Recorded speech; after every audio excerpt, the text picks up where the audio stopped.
ఎడారిలో సెలయేర్లు. మార్చ్ 24వ తేదీ కొరకు రాయబడిన ఈ భాగాన్ని మీకు చదివి వినిపిస్తున్నది సహోదరుడు పాల్ సుందరం. అప్పుడు యాకోబు, నా తండ్రివైన అబ్రహాము దేవా, నా తండ్రివైన ఇస్సాకు దేవా, నీ దేశమునకు నీ బంధువుల యొద్దకు తిరిగి వెళ్ళుము. నేను నీకు మేలు చేసేదనని నాతో చెప్పిన యెహోవా, దయచేసి నన్ను తప్పించము. ఆదికాండ గ్రంథము 32వ అధ్యాయము 9 నుండి 11 వచనముల సమాహారం. ఈ ప్రార్థనలో ఆరోగ్యకరమైన లక్షణాలు చాలా ఉన్నాయి. మన ఆత్మీయ అంతరంగాన్ని శ్రమల కొలిమిలో కరిగించి ఇలాంటి ప్రార్థన మూసలో పోయాలి. యాకోబు దేవుడు చేసిన వాగ్దానాన్ని ఉదహరించడంతో మొదలుపెట్టాడు ప్రార్థన. నువ్వు మాట ఇచ్చావు కదా అని 2 సార్లు ఈ ప్రార్థనలో అన్నాడు. ఇలా అనడంలో దేవుణ్ణి బొట్టలో వేసుకున్నట్టే అయ్యింది. తన వాగ్దానాల ద్వారా దేవుడు మన అందుబాటులో ఉంటాడు. దేవా, నువ్వే అన్నావు కదా అని మనం ప్రార్థిస్తే ఆయన కాదనలేడు. తాను మాట ఇచ్చిన ప్రకారం నెరవేర్చవలసిందే.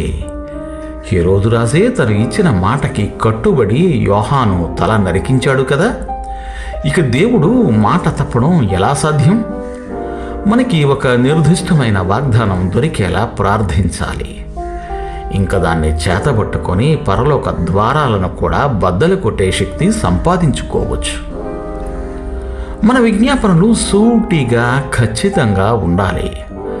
ప్రత్యేకమైన విషయాల గురించి మనం ప్రార్థించాలని దేవుని అభిష్టం.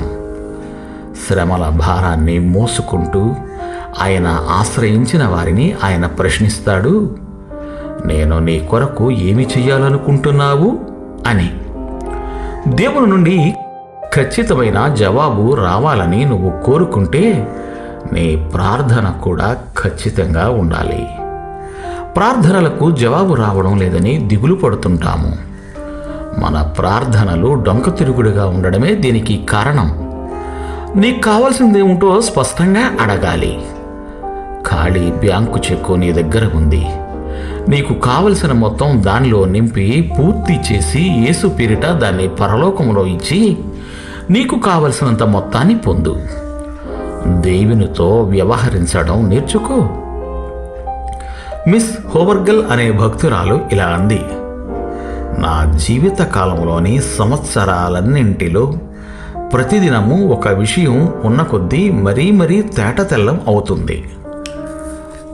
దేవుని మాటను గురించి శంకలు లేకపోవడము, ఆయన అన్న మాటలను తప్పక నెరవేరుస్తాడని నమ్మడం, తన నీతిని కృపను కనపరిచే ఆయన పలుకులను స్వీకరించడం, ఆయన వాగ్దానాలను ప్రతి అక్షరము యథాతథంగా నమ్మి నిరీక్షించడం, ఇవే క్రైస్తవ జీవితంలో గోచరమయ్యే శక్తి ఉత్సాహాల వెనుక రహస్యాలు.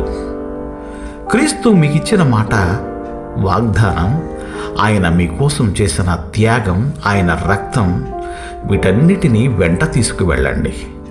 పరలోకపు ఆశీర్వాదాలు మీకు దక్కకుండా ఎవరు కాదంటారో చూద్దాం. దేవుడు మిమ్ము దీవించుగాక. ఆమెన్. ఆమెన్.